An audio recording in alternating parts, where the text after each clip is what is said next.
दर्शकों, अगले कुछ दिनों में महाराष्ट्र में विधानसभा चुनाव की घोषणा हो जाएगी।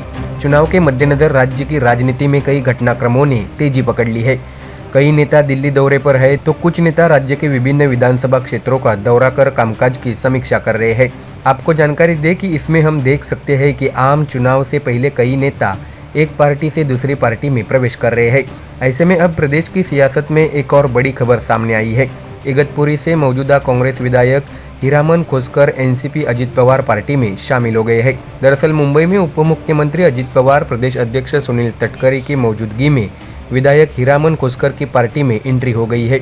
आपको बता दें कि इस बीच विधायक हीरामन खोसकर ने आम चुनाव के मद्देनजर कांग्रेस को बड़ा झटका देते हुए पार्टी छोड़ दी है। ऐसे में कांग्रेस छोड़ अपनी पार्टी में शामिल होने वाले विधायक के साथ फोटो खींच अजित पवार ने अपने एक हैंडल पर पोस्ट साझा किया है। उन्होंने लिखा है कि इगतपुरी विधायक और आदिवासी समुदाय के नेता हीरामन खोसकर ने आज राष्ट्रवादी कांग्रेस पार्टी के विकासवादी विचारों को स्वीकार किया और मेरी और प्रदेश अध्यक्ष सुनील तटकरे के उपस्थिति में अपने प्रमुख सहयोगियों के साथ राष्ट्रवादी कांग्रेस पार्टी में शामिल हो गए। विधायक खोसकर का पार्टी में प्रवेश राष्ट्रवादी कांग्रेस पार्टी और राज्य सरकार के माध्यम से हमारे द्वारा किए गए कार्यों और कल्याणकारी योजनाओं की स्वीकृति है।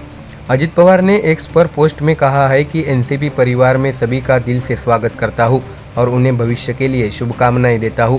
आपको ये भी बता दें कि इस बीच हीरामन खोसकर ने कुछ दिन पहले एनसीपी शरद चंद्र पवार पार्टी अध्यक्ष शरद पवार से मुलाकात की थी। उन्होंने यह मुलाकात क्यों की, इस संबंध में भी उन्होंने प्रतिक्रिया दी है।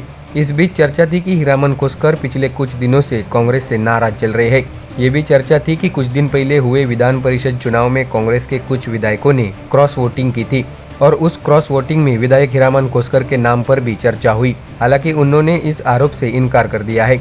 इसमें कहा गया कि विधानसभा चुनाव में क्रॉस वोटिंग करने वाले विधायकों को कांग्रेस टिकट नहीं देगी। ऐसे में अब हीरामन खोसकर ने कांग्रेस पार्टी छोड़ दी है और अजित पवार की राष्ट्रवादी कांग्रेस पार्टी में शामिल हो गए हैं। ऐसे में ये चुनाव से पहले कांग्रेस के लिए महाराष्ट्र में तगड़ा झटका साबित हो सकता है। तो वही दर्शकों, आपको ये भी बता दें कि हरियाणा की जीत से महाराष्ट्र में बीजेपी की ताकत बढ़ी है और उप मुख्यमंत्री देवेंद्र फडणवीस, प्रदेश अध्यक्ष चंद्रशेखर बावनकुले समेत राज्य के कई नेताओं को भरोसा है कि विधानसभा चुनाव में महागठबंधन सत्ता में आएगा। महाराष्ट्र में लोकसभा चुनाव में महायुति को बड़ा झटका लगने के बाद पदाधिकारियों और कार्यकर्ताओं में शिथिलता और उदासीनता देखी गई।